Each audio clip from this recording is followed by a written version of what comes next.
you awake? I thought I heard you get up. Yeah, I'm awake. Sorry, I just can't sleep. Are you thinking about him? Yeah, a bit. Usually get back to sleep, my love. I'm fine. No, it's okay. What else is on your mind? I don't know. It seems weird, but I had one of the most vivid dreams of my life. I saw a fox on a snowy mountain.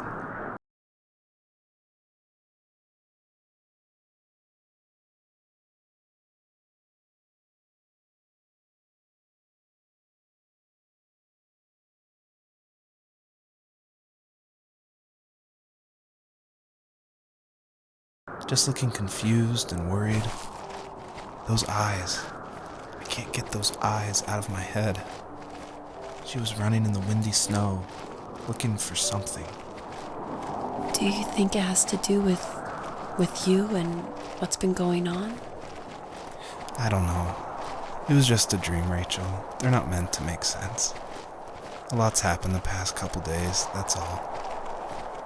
Well, if you're not going to sleep anyway, you should tell me. I want to hear. All right.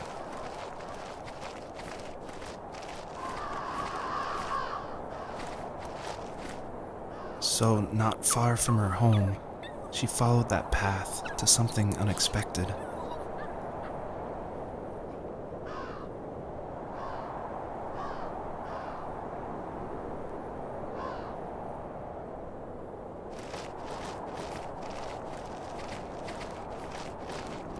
She couldn't stay, though.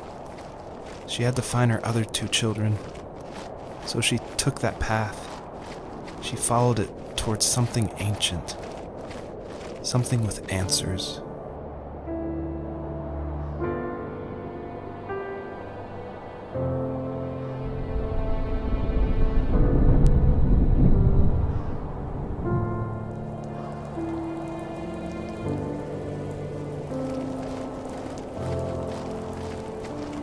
The fox looked high and low, searching for any sign of her cubs.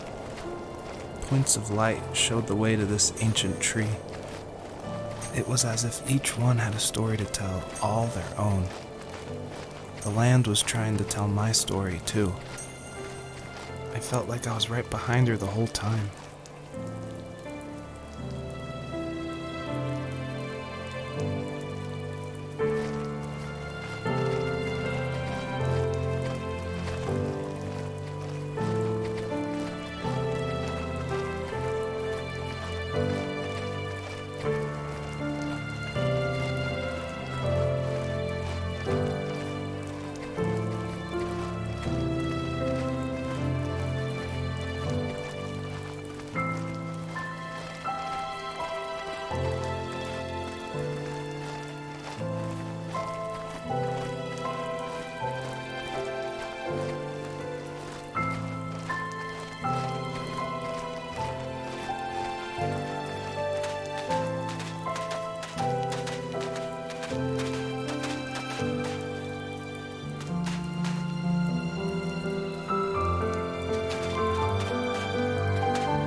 As a kid, did you ever do show and tell in your class? Yeah, I think I only did it once, when I was in the 4th grade. You know how my life was around then. I wanted to show my class what helped pass the time and distracted me, so I brought a dozen paper cranes I had made. I think I told everyone how badly I wanted to be a bird and fly, embarrassingly enough. Don't be embarrassed. Every kid wants to fly. For me, it was another toy from my dad, a wooden boat. I remember guarding it so carefully in my hands as I walked into class. When I sat down, a group of boys immediately made fun of it. They asked which trash can I found it in, or why an ugly log was my favorite toy. When I got up, I didn't even want to tell them my dad had carved it. I said it was a joke gift my friend had given me. Kids can be so cruel. Some of them are. I shouldn't have let them get to me, but it did. It's amazing we bounced back at all.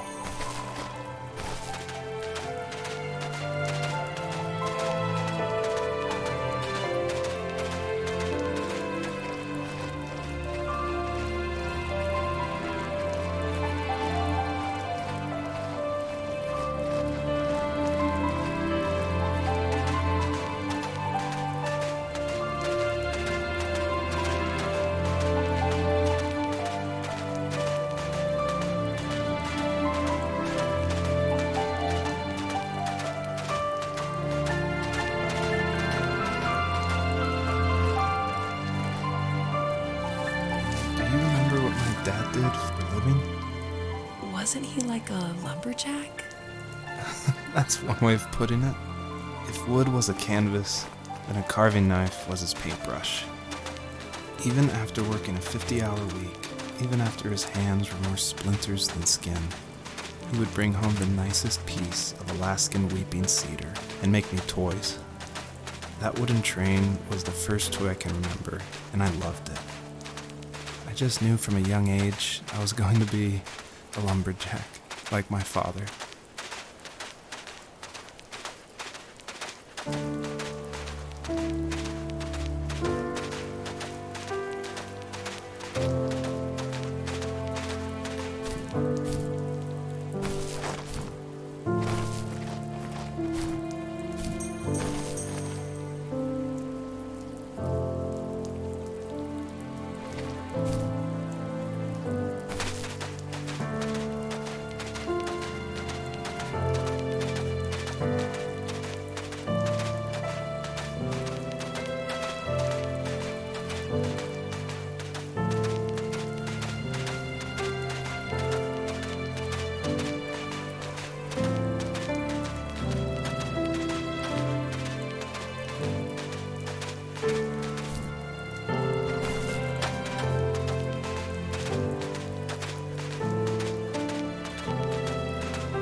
My teenage years were full of sketching, angst, and trouble. I wasn't popular or unpopular. Maybe just forgettable. I guess that gave me a sense of freedom, so I hung out with crazy kids, doing crazy things, even though I mostly just watched the chaos ensue. We did it all. Put fireworks in mailboxes, hide roadkill in people's garages, break windows of the barber shop in Anchorage. My dad was furious, but he was so busy working he couldn't do much to stop me from going out. I think being an adult means there's no one to stop you making hard decisions. He had to make a living, and he couldn't be in two places at once. Yeah, I realize that now. But at the time, I was sure he was more interested in growing his business than what was going on with me. He was working another late night, and my friends were over, saying how bored they were and how they'd come all the way out to my house for nothing. One of them mentioned how that old, ugly beyond belief truck was still in the garage, and how we should take it for a spin. I was only 15, So I kind of fought it for a while. The next thing I knew, we were careening around the mountain path, rocks spitting onto the sides of the cliff, while my dad's cringeworthy bluegrass blared out the speakers. I drove while my friends were in the back of that yellow and purple truck, throwing beer bottles and trash at anything remotely interesting. Felt like I was soaring in the air with borrowed wings. But all good things have endings. A cop outside of Eagle River pulled us over after he saw us send a bottle rocket into someone's yard. What followed was a long night of talking to disappointed adults and feeling smaller than ever.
My friends would laugh about that night and talk about how crazy it was, and I laughed along, pretending it didn't bother me. But it did. I imagined my friends growing old in the bush, unable to find that thrill in those godforsaken ice fields. It's like those mountains were a literal wall, keeping me from leaving, where all I would have to look forward to are lumber yards and evening beers. I had to climb over. That was my only goal for a long time.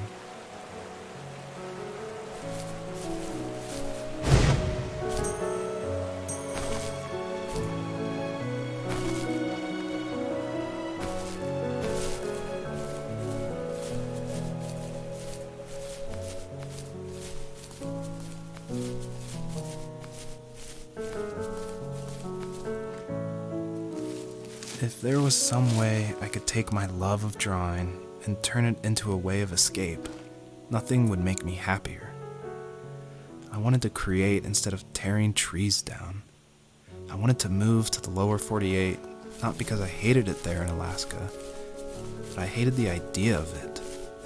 It's like all of that spite inside me had created this monster which followed me around my whole teenage years. I put so much energy into doing what others didn't expect of me. Why did I do that? There's one fact you're forgetting, though. If you didn't have that fire in you, we probably would have never met. You're absolutely right. Maybe the destination is all that matters in the end. But then why am I awake? Why am I seeing this fox go on her journey? And why can't I stop thinking about my dad?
Even at my most distant, at the times when I detested him the most, he kept reaching out.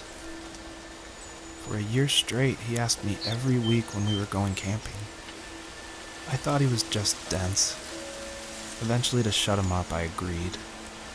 We carried out the worn lawn chairs from the garage and set up a cinder block campfire at the site we had always used behind the house.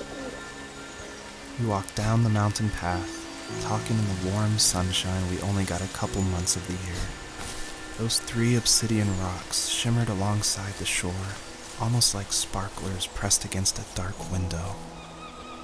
I'll never forget that wet stone on my feet, or how those massive mountains looked even bigger in the lake's reflection. I felt small, but grateful.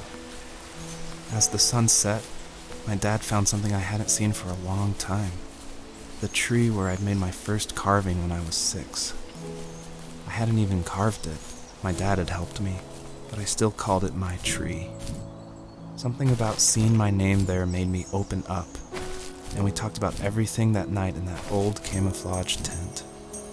I told him how much I love sketching and design, and how it would be a dream to study architecture in Seattle.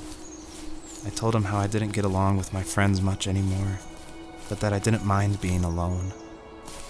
He told me he was there for me, and he joked that if all he had to do was write my name on a tree to finally get me to talk, he would have left me carved logs with novels on them in front of my room every morning. I don't know why it took me that long to realize it, but it was then I knew how much he had sacrificed for me.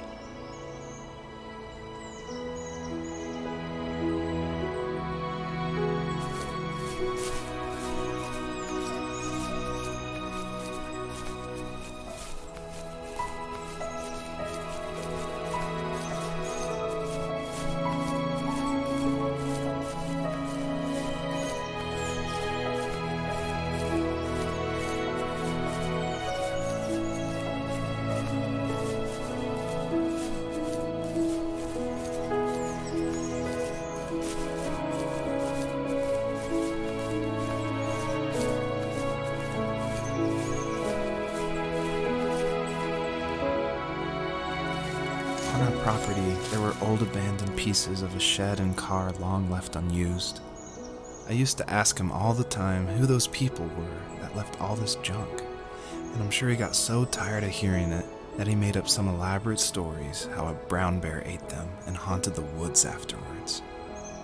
What's funny is I think it made those people seem more real, growing up thinking they were still hanging out like they couldn't say goodbye. I used to tell my friends how I could swear I saw spirits move near the water, and that always freaked them out. I guess it didn't bother me, because the way I saw it, they were normal people with old cars and sheds, just trying to figure out how to survive and be happy in the middle of nowhere. It was a cool thought that they didn't want to leave, but you know, I was a weird kid. Well, you had good company since those ghosts like living in a place where they were brutally devoured.